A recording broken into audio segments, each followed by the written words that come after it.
Hello and welcome back to my channel Anurag law classes. और आज हम पढ़ रहे थे बिजनेस रिसर्च मेथड और आज हमारा टॉपिक रहेगा एक्सप्लोरेटरी रिसर्च डिज़ाइन। तो चलिए शुरू करते हैं वीडियो को। एक्सप्लोरेटरी रिसर्च जो होती है ये एक तरीके की रिसर्च होती है जो कि प्राइमरली यूज़ करी जाती है कि एक कि प्रॉब्लम को इन्वेस्टिगेट करने के लिए या फिर कोई फिनोमिना है जो कि क्लियरली डिफाइंड नहीं है उसके बारे में जानकारी इकट्ठी करने के लिए हम एक्सप्लोरेटरी रिसर्च का यूज़ करते हैं। तो इसका जो एम होता है एक्सप्लोरेटरी रिसर्च का, इसका एम होता है कि हमारे को अपनी रिसर्च की एक डीप अंडरस्टैंडिंग हो जाए और कि रिसर्च की प्रॉब्लम या फिर रिसर्च का इशू क्या है। और एक्सप्लोरेटरी रिसर्च के थ्रू हम आइडेंटिफाई कर पाते हैं पैटर्न्स को और हम हाइपोथेसिस को जनरेट करते हैं या फिर हम इंसाइट्स लेते हैं जो कि हमें इन्फॉर्म करता है कि स्ट्रक्चर्ड जो कि हमें इन्फॉर्म करता है कि हम स्ट्रक्चर्ड और डिटेल्ड रिसर्च कर रहे हैं। अब इसकी कैरेक्टरिस्टिक्स पढ़ लेते हैं। तो सबसे पहले पर्पस पढ़ते हैं एक्सप्लोरेटरी रिसर्च का। तो एक्सप्लोरेटरी रिसर्च जो होती है ये एक्सप्लोर न्यू या तो नए टॉपिक के लिए होगा या फिर कोई पुअरली अंडरस्टूड प्रॉब्लम है या फिनोमिना है जो कि अच्छे से अंडरस्टूड नहीं करी गई है या फिर कोई ऐसा फिनोमिना है जिसके बारे में एक्सप्लोर करना है अभी न्यू। और तो उसके लिए हम इसे यूज़ करते हैं। इसका आउटकम क्या होता है कि हमें इंसाइट्स मिलती हैं, उसके बारे में इंफॉर्मेशन मिलती है, हमें डीप आइडेंटिफाई कर पाते हैं हम वेरिएबल्स को कि कौन कौन से वेरिएबल्स हैं जो रिसर्च को इफ़ेक्ट करेंगे। और हम डेवलप कर पाते हैं हाइपोथेसिस जिससे कि हम अपनी फर्दर स्टडी कर सकते हैं। नेक्स्ट इसकी कैरेक्टरिस्टिक्स है फ्लेक्सिबिलिटी एक्सप्लोरेटरी रिसर्च की। तो ये जो अप्रोच होती है ये डिज़ाइन जो होता है इसका ये फ्लेक्सिबल होता है और अडेप्टिव डिज़ाइन होता है एक्सप्लोरेटरी रिसर्च का, जो कि अलाउ करता है रिसर्चर को कि वो अपनी डायरेक्शन को चेंज कर सकें जब उन्हें कोई नई फाइंडिंग या फिर कोई नई इंसाइट्स मिलती हैं उसके आधार पे। इसका जो मेथड होता है तो इसमें टिपिकली इसका मेथड पढ़ लेते हैं। तो इसमें टिपिकली जो है ओपन एंडेड और क्वालिटेटिव मेथड्स जो हैं एक्सप्लोरेटरी रिसर्च में यूज़ करे जाते हैं, मगर इसमें ए- एक प्रिलिमिनरी क्वांटिटेटिव एनालिसिस भी इंक्लूड होता है। आगे पढ़ते हैं। नेक्स्ट कैरेक्टरिस्टिक्स है डेटा कलेक्शन। तो जो डेटा है ये कलेक्ट किया जाता है, ये कलेक्ट किया जाता है कुछ मेथड्स को यूज़ करके। और जो मेथड्स हैं वो हैं interview, focus group, case studies और लिटरेचर रिव्यू। तो ये इसका जो डेटा कलेक्शन का जो नेचर है वो पढ़ लेते हैं। तो जो डेटा जो है वो कलेक्ट जो किया जा रहा है ये यूजुअली रिच और डिस्क्रिप्टिव टाइप डेटा होता है और इसमें न्यूमेरिकल डेटा जो है बहुत कम यूज़ किया जाता है। नेक्स्ट कैरेक्टरिस्टिक्स पढ़ लेते हैं डेटा एनालिसिस। तो इसकी सबसे पहले टेक्निक्स पढ़ लेते हैं। तो एनालिसिस की जो टेक्निक्स हैं वो आइडेंटिफाई करती हैं थीम्स को, पैटर्न्स को, रिलेशनशिप को जो कि डेटा के अंदर हमें प्राप्त होती हैं, जो कि जब हम डेटा को एनालाइज करेंगे तब हमें एनालिसिस के दौरान हमें पता चलेगा कि हम थीम्स को भी पता कर सकते हैं, कोई पैटर्न होगा डेटा के अंदर, कोई रिलेशनशिप होगा डेटा के अंदर तो वो भी हम पता कर सकते हैं। तो इसको हम यूज़ कर सकते हैं एक क्वालिटेटिव एनालिसिस के मेथड के तरीके से भी और थीमेटिक एनालिसिस या फिर कंटेंट एनालिसिस के तरीके से भी हम इसे यूज़ कर सकते हैं। इसका आउटकम जो होता है इससे हम कंटेक्स्ट समझ पाते हैं रिसर्च का, जनरेट कर पाते हैं नए आइडिया और हम फॉर्मुलेट कर पाते हैं नए रिसर्च के क्वेश्चन और हाइपोथेसिस को। नेक्स्ट इसकी कैरेक्टरिस्टिक्स आती है इनिशियल फेज। तो इसका जो रोल है वो ये टिपिकली यूज किया जाता है फर्स्ट फेज ऑफ रिसर्च में, कि सबसे पहला जो फेज होगा उसी में ही हम एक्सप्लोरेटरी रिसर्च को यूज करते हैं ताकि इससे हमारी रिसर्च जो है और स्ट्रक्चर्ड हो सके और कंफर्मेटरी रिसर्च हमारी कंडक्ट हो सके। अब इसका पर्पस जो होता है, इसका पर्पस ये होता है कि हमारी जो रिसर्च है उसका एक फाउंडेशन बन जाता है और अगर कोई सब्सीक्वेंट रिसर्च है तो उसके लिए भी ये फाउंडेशन का काम हमारी रिसर्च करती है जिससे कि हम क्लैरिफाई कर पाते हैं अपनी रिसर्च की प्रॉब्लम को और डेवलप कर पाते हैं हम अपनी रिसर्च का पूरा फ्रेमवर्क, उसका स्केलेटन जो है वो हम अपना डेवलप कर पाते हैं रिसर्च का। अब इसके की फीचर्स देख लेते हैं एक्सप्लोरेटरी रिसर्च डिज़ाइन के। तो सबसे पहला आता है ओपन एंडेड। तो इसमें एनकरेज किया जाता है ओपन एंडेड एक्सप्लोरेशन को, जिसमें कि प्री डिफाइंड कंस्ट्रेंट्स नहीं होते हैं। इसका बेनिफिट ये होता है कि ये रिसर्चर्स को अलाउ करता है कि वो डिस्कवर कर पाते हैं नए वेरिएबल्स, न्यू रिलेशनशिप और नए पर्सपेक्टिव्स को भी। नेक्स्ट आता है क्वालिटेटिव मेथड। तो इसमें फ्रीक्वेंटली यूज करा जाता है क्वालिटेटिव डेटा कलेक्शन के मेथड को, जैसे कि इंटरव्यूज हो गए, फोकस ग्रुप हो गया और ऑब्जर्वेशंस हो गई। इसका बेनिफिट ये है कि ये हमें डीप अंडरस्टैंडिंग देता है एक कॉम्प्लेक्स फिनोमिना की, और पार्टिसिपेंट का पर्सपेक्टिव भी हमें इससे पता चलता है। नेक्स्ट है फ्लेक्सिबिलिटी की फीचर एक्सप्लोरेटरी रिसर्च डिज़ाइन का। तो इस ये जो डिज़ाइन होता है ये इवॉल्व करता है जब नई इंफॉर्मेशन आती है, उसके अनुसार ये जो रिसर्च डिज़ाइन है ये उसके अनुसार इवॉल्व करता है। इसका बेनिफिट ये होता है कि हम अडेप्ट कर सकते हैं फाइंडिंग्स के फाइंडिंग्स के हम फाइंडिंग्स को के आधार पे हम अपने आप को अडेप्ट कर सकते हैं, और हम एडजस्टमेंट भी कर सकते हैं अपनी रिसर्च डायरेक्शन में। आगे बढ़ते हैं प्रिलिमिनरी इनसाइट। तो इसमें हम इसमें नेक्स्ट जो फीचर आता है वो है प्रिलिमिनरी इनसाइट्स का। तो ये जो इसका एम होता है एक्सप्लोरेटरी रिसर्च का, ये हमें प्रोवाइड करवाता है कुछ इनिशियल इनसाइट्स, जिससे कि हमारी अंडरस्टैंडिंग जो है बढ़ती है, ना कि हमारा डेफिनेटिव कंक्लूजन्स हम पहुंचते हैं। इसका बेनिफिट ये है कि इसकी हेल्प से हम अपनी फ्यूचर के रिसर्च क्वेश्चन को बना सकते हैं और हाइपोथेसिस को भी बना सकते हैं। इसका नेक्स्ट फीचर है लैक ऑफ रिजिडिटी। तो इसमें कोई कंस्ट्रेंट यूज नहीं करे जाते हैं। इसमें जो एक्सप्लोरेटरी रिसर्च है इसमें ये कंस्ट्रेंड नहीं होती है, इसमें को मतलब हम बांध नहीं सकते हैं रिसर्च को, इसमें कोई रिजिड रिसर्च का स्ट्रक्चर या मेथोडोलॉजी नहीं है। तो इसका बेनिफिट ये मिलता है कि इसकी वजह से हम एक्सप्लोर कर सकते हैं नए आइडियाज़ को, और इमर्जिंग ट्रेंड्स जो होते हैं रिसर्च में उनको हम एक्सप्लोर कर सकते हैं। नेक्स्ट है हमारा हाइपोथेसिस जनरेशन। तो ये जो रिसर्च है ये ऑफ्टन यूज करी जाती है हाइपोथेसिस जनरेट करने के लिए, या फिर रिसर्च क्वेश्चन को रिसर्च क्वेश्चन को जनरेट करने के लिए, ताकि हमारी सब्सिक्वेंट स्टडी हम उन पे कर सकें।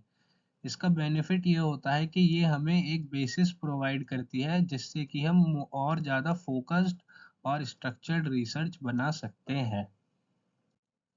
अब हमारी आ गई हैं applications of exploratory research design. तो इसकी सबसे पहली एप्लीकेशन है वो है अंडरस्टैंडिंग कॉम्प्लेक्स इशू। तो एक्सप्लोरेटरी रिसर्च डिज़ाइन जो है ये यूज़फुल होती है उन फील्ड्स में जहाँ पे कि इशू जो होता है बहुत कॉम्प्लेक्स होता है, या तो फिर वो इशू जो है पुअरली अंडरस्टूड होता है, या फिर कोई नया सोशल फिनोमिना है उसके लिए यूज़ कर सकते हैं, या फिर इमर्जिंग टेक्नोलॉजी जो होती है, जो नई टेक्नोलॉजी आ रही है उसके लिए भी हम यूज कर सकते हैं। इसका एग्जांपल है exploring the impact of new digital platform on social interaction. तो डिजिटल प्लेटफॉर्म पे सोशल इंटरेक्शन का क्या इम्पैक्ट पड़ता है, तो ये हम एक्सप्लोरेटरी रिसर्च डिजाइन के थ्रू पता कर सकते हैं। नेक्स्ट है आइडेंटिफाइंग वेरिएबल्स। तो ये एक्सप्लोरेटरी रिसर्च जो है ये हेल्प करती है कि हम आइडेंटिफाई कर पाए की वेरिएबल्स जो कि कंस्ट्रक्ट कर रहे हैं, या हमें शुरुआत में नहीं पता चलते, मगर हम बाद में इन की वेरिएबल्स का पता लगा सकते हैं थ्रू एक्सप्लोरेटरी रिसर्च डिज़ाइन। इसका एग्जांपल है कि हम कस्टमर के बिहेवियर को समझते हैं एक नया मार्केट का सेगमेंट बनाने के लिए। नेक्स्ट हमारा आ जाता है डेवलपिंग रिसर्च फ्रेमवर्क। तो रिसर्च के फ्रेमवर्क को डेवलप किया जाता है, ये असिस्ट करता है एक्सप्लोरेटरी रिसर्च कि हम डेवलप कर पाएँ थ्योरेटिकल फ्रेमवर्क को अपनी रिसर्च के लिए, और हम अपनी रिसर्च को डिज़ाइन कर पाएँ फ्यूचर स्टडीज़ के लिए भी। तो इसका एग्जांपल है कि हम एक कंसेप्चुअल मॉडल जो है फॉर्मुलेट करते हैं कि कंसेप्चुअल मॉडल जो हम फॉर्मुलेट कर रहे हैं उसको हम यूज़ करते हैं स्टडी करने के लिए कि रिमोट वर्क के इफ़ेक्ट क्या होते हैं एम्प्लॉय प्रोडक्टिविटी के ऊपर। नेक्स्ट हमारा आता है जनरेटिंग हाइपोथेसिस। तो तो एक्सप्लोरेटरी रिसर्च डिज़ाइन जो है ये हमें प्रोवाइड करती है कि हम हाइपोथेसिस को जनरेट कर सकें। ये एक बेस प्रोवाइड करती है हाइपोथेसिस को जनरेट करने के लिए, और इस हाइपोथेसिस को हम टेस्ट कर सकते हैं क्वांटिटेटिव या फिर कंफर्मेटरी रिसर्च के थ्रू। इसका एग्जांपल है कि हम डेवलप करते हैं हाइपोथेसिस जो कि फैक्टर्स जो हैं, हाइपोथेसिस हम जनरेट करते हैं और वो हाइपोथेसिस हो सकती है कि जो फैक्टर्स हैं वो कौन से फैक्टर्स हैं जो कस्टमर सेटिस्फेक्शन को इन्फ्लुएंस करते हैं, और इसका जो बेस होगा वो हमारा प्रिलिमिनरी इंटरव्यूज के थ्रू हम इस हाइपोथेसिस को जनरेट कर पाएंगे। नेक्स्ट है हमारा गाइडिंग फ्यूचर रिसर्च। तो जो एक्सप्लोरेटरी रिसर्च है ये हमें एक डायरेक्शन देती है ताकि हम और ज़्यादा स्ट्रक्चर्ड रिसर्च कर पाएँ, और ये हाईलाइट करती है इम्पोर्टेंट इश्यूज को, ट्रेंड को और उन एरियाओं को जिन पे फर्दर इन्वेस्टिगेशन की ज़रूरत है। इसका एग्जांपल है कि आइडेंटिफाइंग की एरियाज। तो की एरियाज को आइडेंटिफाई करते हैं हम फर्दर रिसर्च के लिए कि इम्पैक्ट क्या है policy changes on public health. तो पब्लिक हेल्थ के ऊपर अगर कोई पॉलिसी चेंज करी गई है तो उसका इम्पैक्ट क्या होगा, इसके बारे में हम एक्सप्लोरेटरी रिसर्च के थ्रू और जानकारी इकट्ठी कर सकते हैं। अब हम पढ़ते हैं types of exploratory research technique. तो सबसे पहली टेक्निक आती है प्रोजेक्टिव टेक्निक। तो प्रोजेक्टिव टेक्निक जो होती हैं ये क्वालिटेटिव रिसर्च मेथड्स में आती हैं और ये एनकरेज करती हैं पार्टिसिपेंट को कि वो प्रोजेक्ट करें अपने थॉट्स को, फीलिंग्स को, अपने एटीट्यूड्स को एक स्टिमुलाई के थ्रू, एक एम्बिगियस स्टिमुलाई के थ्रू वो अपनी थॉट्स को, फीलिंग्स को और एटीट्यूड्स को प्रेजेंट करें, एक प्रोजेक्ट करें। और ये जो टेक्निक्स होती हैं ये यूज़ करी जाती हैं अनकवर करने के लिए कोई अंडरलाइंग मोटिवेशंस को या फिर कोई बिलीफ को या फिर कोई इमोशंस को। इसके कॉमन मेथड जो है प्रोजेक्टिव टेक्निक्स के, वो सबसे पहला मेथड है थीमेटिक एप्रिसिएशन टेस्ट। तो इसमें जो पार्टिसिपेंट्स होते हैं वो अपने व्यूज बताते हैं इमेजेस के थ्रू, और वो डिस्क्राइब करते हैं कि वो क्या देख रहे हैं, और उसके बाद उनकी जो जब वो एम्बिगियस इमेजेस होती हैं कि आपको तो लगेगा कि वो सर्कल है, मगर वो असलियत में किसी और ए पर्सन को तो लगेगा कि वो सर्कल है और बी पर्सन को लगेगा कि वो ओवल है। तो इससे हमें पता चलता है कि जो पार्टिसिपेंट हैं उनका मोटिव्स क्या है और उनकी कंसर्न्स क्या है। नेक्स्ट आता है सेंटेंस कंप्लीशन टेस्ट। तो इसमें पार्टिसिपेंट्स को सेंटेंस कंप्लीट करने के लिए दिए जाते हैं, और ये सेंटेंस जो है ये जो कंप्लीट करने होते हैं उन्हें सेंटेंस, ये उनके खुद के रेस्पॉन्स होते हैं। इससे हमें पता चलता है कि उनके थॉट्स और एटीट्यूड्स क्या है पार्टिसिपेंट्स के। नेक्स्ट आता है वर्ड एसोसिएशन टेस्ट। तो इसमें पार्टिसिपेंट जो होते हैं ये रेस्पॉन्ड करते हैं एक सीरीज ऑफ वर्ड को, और उसमें जो फर्स्ट वर्ड होता है वो जो भी उनके दिमाग में आता है फर्स्ट वर्ड, ये उसके थ्रू उस वर्ड को सुनने के बाद रेस्पॉन्ड करते हैं। इससे हमें पता चलता है कि उनके अंदर कितने इमोशनल रेस्पॉन्सेस हैं।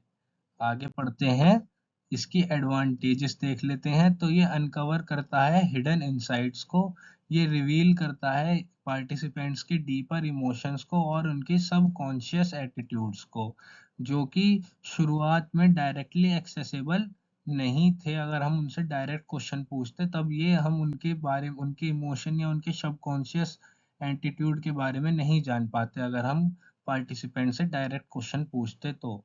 नेक्स्ट है रिच डेटा। तो ये प्रोवाइड करता है एक अंडरस्टैंडिंग को जो कि पार्टिसिपेंट्स के मोटिवेशंस क्या है। नेक्स्ट है डिसएडवांटेज। तो डिसएडवांटेज पढ़ लेते हैं। तो डिसएडवांटेज में है इंटरप्रिटेशन बायस। तो रिजल्ट जो होते हैं ये सब्जेक्टिव हो सकते हैं और ये इंटरप्रिटेशन के लिए और भी मतलब उस रिजल्ट का और भी ज़्यादा इंटरप्रिटेशन किया जा सकता है, जो कि रिसर्चर की बायस को इंट्रोड्यूस करता है। नेक्स्ट इसकी डिसएडवांटेज है रिक्वायर्स स्किल्ड एनालिस्ट। तो इसके लिए जो एनालिस्ट चाहिए होता है, जो एनालिसिस करेगा, वो एक्सपर्ट होना चाहिए, जो कि इंटरप्रेट कर सकता है रेस्पॉन्सेस को एक्यूरेटली।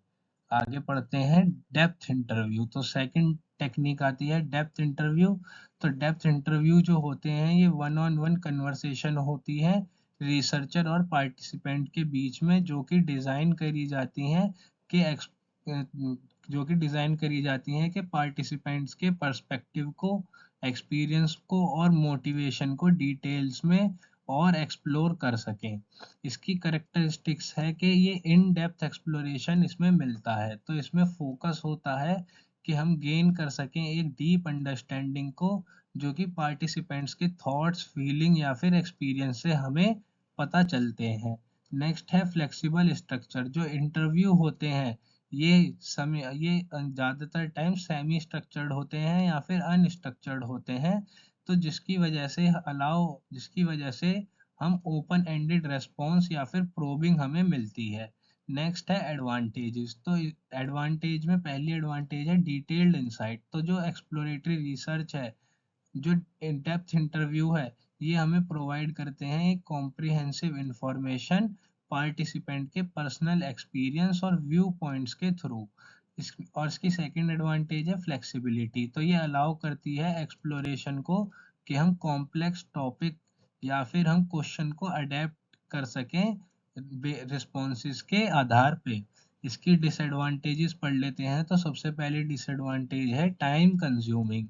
तो ये जो कंडक्ट किया जाता है और एनालाइज किया जाता है इसमें डेप्थ इंटरव्यू में, ये बहुत ज़्यादा टाइम इंटेंसिव प्रोसेस होता है, क्योंकि इसमें सबसे पहले हम इंटरव्यूज़ को कंडक्ट करेंगे, फिर हम उन इंटरव्यूज़ को एनालाइज करेंगे, और ये इंटरव्यूज़ जो लिए जाते हैं ये इन डेप्थ इंटरव्यूज़ लिए जाते हैं। अब नेक्स्ट जो इसकी डिसएडवांटेज आती है वो है लिमिटेड जनरलाइजेबिलिटी। तो इनसाइट जो हमें मिलती हैं इंटरव्यूज से या फिर जो स्पेसिफिक इंडिविजुअल्स है या फिर जो पार्टिसिपेंट्स है, उससे जो हमें इंसाइट्स मिलती हैं वो जनरलाइज नहीं होती हैं। उन व्यू पॉइंट्स को हम किसी और रिसर्च में यूज नहीं कर सकते हैं। नेक्स्ट हमारा आ गया है एक्सपीरियंस सर्वे, थर्ड टेक्निक है। तो एक्सपीरियंस सर्वे जो होते हैं इसमें हम इंफॉर्मेशन को इकट्ठा करते हैं, जो कि हमें इंडिविजुअल के डायरेक्ट एक्सपीरियंस से मिलती है, और इसमें हम एक पर्टिकुलर फिनोमिना और प्रोडक्ट देते हैं, और उस पर्टिकुलर फिनोमिना या प्रोडक्ट से जो डायरेक्ट एक्सपीरियंस होता है इंडिविजुअल का, वो हम रिकॉर्ड करते हैं। तो इसका जो गोल होता है वो गोल ये होता है कि हम एक्सपीरियंस को, चैलेंजेस को और सेटिस्फेक्शन के लेवल को समझ सकें, जो कि एक इंडिविजुअल का होता है। इसकी करेक्टरिस्टिक्स हैं कि टारगेटेड इंफॉर्मेशन होती है, इसमें इसमें फोकस किया जाता है इंडिविजुअल के ऊपर जिसको एक स्पेसिफिक एक्सपीरियंस हुआ हो रिसर्च के टॉपिक के अनुसार। नेक्स्ट है स्ट्रक्चर्ड क्वेश्चन। तो इसमें जो हमेशा ये स्ट्रक्चर्ड क्वेश्चन या फिर सेमी स्ट्रक्चर्ड क्वेश्चन को यूज किया जाता है फीडबैक को कलेक्ट करने के लिए। इसकी एडवांटेजेस पढ़ लेते हैं। तो इसमें पहली एडवांटेज है रेलिवेंट इंसाइट। तो ये जो हमें वैल्यूएबल इंफॉर्मेशन प्रोवाइड करती है, जो कि हमें इंडिविजुअल से मिलती है। फर्स्ट हैंड एक्सपीरियंस जो होता है इंडिविजुअल का टॉपिक के साथ, उससे जो इंफॉर्मेशन हमें मिलती है वो हमें वैल्यूएबल इंफॉर्मेशन प्रोवाइड करती है। नेक्स्ट है प्रैक्टिकल फीडबैक। तो ये आइडेंटिफाई करती है प्रैक्टिकल इशू को और एरिया ऑफ इम्प्रूवमेंट को आइडेंटिफाई करती है और प्रैक्टिकल इशू को आइडेंटिफाई करती है। नेक्स्ट है डिसएडवांटेज। तो इसमें सबसे पहली डिसएडवांटेज है पोटेंशियल बायस। तो इसमें जो रेस्पॉन्सेज होते हैं वो इन्फ्लुएंस होते हैं जो इंडिविजुअल का रीसेंट एक्सपीरियंस होता है या फिर जो उनके साथ स्पेसिफिक इंसिडेंट्स हुए हैं, उससे ये बायसनेस आ जाती है। नेक्स्ट है इसका लिमिटेड स्कोप। तो ये पूरे तरीके से जो है पर्सपेक्टिव को इंडिविजुअल के वो कैप्चर नहीं कर पाती है अगर सैंपल डाइवर्स नहीं है तो। नेक्स्ट आ गई है टेक्निक फोकस ग्रुप। तो फोकस ग्रुप जो होते हैं ये मॉडरेट डिस्कशंस होती हैं एक स्मॉल ग्रुप ऑफ पार्टिसिपेंट के साथ, और इसका एम होता है कि हम एक्सप्लोर कर पाए पार्टिसिपेंट के ओपिनियन को, एटीट्यूड को और परसेप्शन को एक टॉपिक के, एक स्पेसिफिक टॉपिक के ऊपर। नेक्स्ट इसमें आती है करेक्टरिस्टिक फोकस ग्रुप की। तो इसमें सबसे पहली करेक्टरिस्टिक है ग्रुप इंटरेक्शन।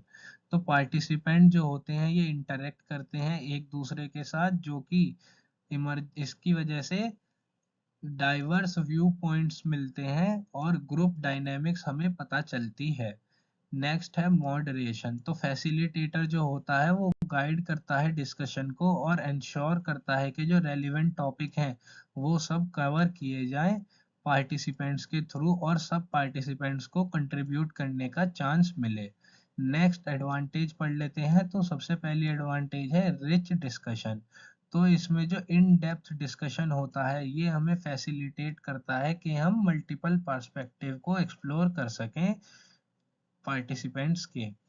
नेक्स्ट है क्विक इंसाइट। तो ये हमें प्रोवाइड करता है कि हमारे पास एक ब्रॉड ओवरव्यू हो पार्टिसिपेंट्स के एटीट्यूड का, पार्टिसिपेंट्स के ओपिनियन का, और एक शॉर्ट पीरियड के अंदर अंदर हमें ये क्विक इंसाइट्स मिल जाती हैं। नेक्स्ट है डिसएडवांटेज। तो डिसएडवांटेज ये है कि सबसे पहली कि ग्रुप डायनेमिक्स, अगर कुछ पार्टिसिपेंट्स डोमिनेंट हैं ग्रुप में तो वो इन्फ्लुएंस कर सकते हैं डिस्कशन को, जिसकी वजह से रिजल्ट जो है खराब हो सकते हैं। नेक्स्ट है लिमिटेड डेप्थ। तो ये जो है हमें लेवल ऑफ डिटेल के बारे में नहीं बता पाता है, जैसे कि हमें इंडिविजुअल इंटरव्यू में पता चल पाता है। नेक्स्ट टेक्निक आ गई है ऑब्जर्वेशन। तो ऑब्जर्वेशन जो होता है ये इन्वॉल्व करता है कि हम सिस्टमेटिकली वॉच करते हैं और रिकॉर्ड करते हैं पार्टिसिपेंट के बिहेवियर को, उनके इंटरेक्शन को और उनके इवेंट्स को जो कि नेचुरली अकर होते हैं। ये टेक्निक जो है ऑब्जर्वेशन की ये यूज़ करी जाती है नेचुरल और कंट्रोल्ड सेटिंग्स में। इसके अब टाइप्स देख लेते हैं। तो दो तरीके के ऑब्जर्वेशन होती है, एक तो पार्टिसिपेंट ऑब्जर्वेशन होता है और दूसरा होता है नॉन पार्टिसिपेंट ऑब्जर्वेशन। तो पार्टिसिपेंट ऑब्जर्वेशन में जो रिसर्चर होता है ये एक्टिवली पार्टिसिपेंट्स को ऑब्जर्व करता है और उनके बिहेवियर और इंटरेक्शन को भी ये रिकॉर्ड करता है। अब नॉन पार्टिसिपेंट ऑब्जर्वेशन में जो रिसर्चर होता है ये ऑब्जर्व करता है मगर ये डायरेक्टली उनके इंटरेक्शन या फिर इन्फ्लुएंस की सेटिंग को रिकॉर्ड नहीं करते हैं। नेक्स्ट आता है एडवांटेजेस। तो पहली एडवांटेजेस है कि रियल लाइफ कंटेक्स्ट। तो इसमें जो इंसाइट्स मिलती हैं वो हमें एक्चुअल बिहेवियर और इंटरेक्शन की जो है इन इंसाइट्स मिलती हैं, जो कि हमारे रियल लाइफ या नेचुरल के लिए बहुत ज़्यादा काम का होता है। नेक्स्ट है बिहेवियरल डाटा। तो ये कैप्चर करता है नॉन वर्बल क्यूज को या फिर रियल टाइम एक्शन को जो कि रिपोर्टेड नहीं करे जा सकते थे इंटरव्यू या सर्वे के दौरान। नेक्स्ट हमारी डिसएडवांटेजेस आती हैं। तो पहली डिसएडवांटेजेस ये है कि ऑब्जर्वर बायसनेस। तो इसमें जो ऑब्जर्वर होता है वो अपने बिहेवियर से रिसर्च को, अपनी प्रेजेंस से रिसर्च को इन्फ्लुएंस कर सकता है और वो जो इंटरप्रिटेशंस होते हैं वो सब्जेक्टिव हो सकते हैं। नेक्स्ट है लिमिटेड स्कोप। तो ऑब्जर्वेशन जो होती हैं ये पार्टिसिपेंट्स के इंसाइट्स के बारे में या फिर इंटरनल थॉट या इंटरनल मोटिवेशन क्या है पार्टिसिपेंट्स का वो नहीं बता पाता है। अब इसकी समरी देख लेते हैं। तो हमने एक्सप्लोरेटरी रिसर्च की टेक्निक्स पढ़ी थी जो कि हमें यूनिक पर्पस देती है और हमें ऑफर करती है डिफरेंट स्ट्रेंथ और डिफरेंट डिफरेंट लिमिटेशंस को। तो पहली थी प्रोजेक्टिव टेक्निक। तो प्रोजेक्टिव टेक्निक जो होती है ये अनकवर करती है सब कॉन्शियस एटीट्यूड या मोटिवेशंस को। नेक्स्ट थी डेप्थ इंटरव्यू। तो डेप्थ इंटरव्यू हमें डिटेल और पर्सनल इंसाइट्स के बारे में बताता है। फिर था हमारा एक्सपीरियंस सर्वे।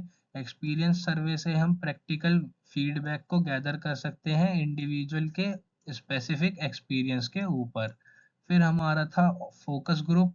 तो फोकस ग्रुप जो होता है ये एक्सप्लोर करता है ग्रुप के डायनेमिक्स को और एक रेंज ऑफ ओपिनियंस को ये एक्सप्लोर करता है। फिर हमारा था ऑब्जर्वेशन। तो ऑब्जर्वेशन जो था ये रियल लाइफ बिहेवियर को रिकॉर्ड करता है और उनके नेचुरल इंटरेक्शन को भी ये रिकॉर्ड करता है। तो हमें चूज करनी होती है अप्रोप्रिएट टेक्निक जो कि डिपेंड करती है रिसर्च ऑब्जेक्टिव्स के ऊपर, नेचर ऑफ फिनोमिना के ऊपर जो कि स्टडी किया जाएगा, और टाइप ऑफ डेटा हमें कैसा चाहिए। और ज़्यादातर टाइम क्या होता है कि रिसर्चर जो होते हैं ये कॉम्बिनेशन ऑफ टेक्निक्स यूज़ करते हैं ताकि गेन कर सकें कॉम्प्रिहेंसिव अंडरस्टैंडिंग को रिसर्च की प्रॉब्लम का। अगर आप मेरी वीडियो यहाँ तक देख रहे हैं, आपका बहुत बहुत धन्यवाद। चैनल को सब्सक्राइब कीजिए, वीडियो को लाइक कीजिए। Thank you.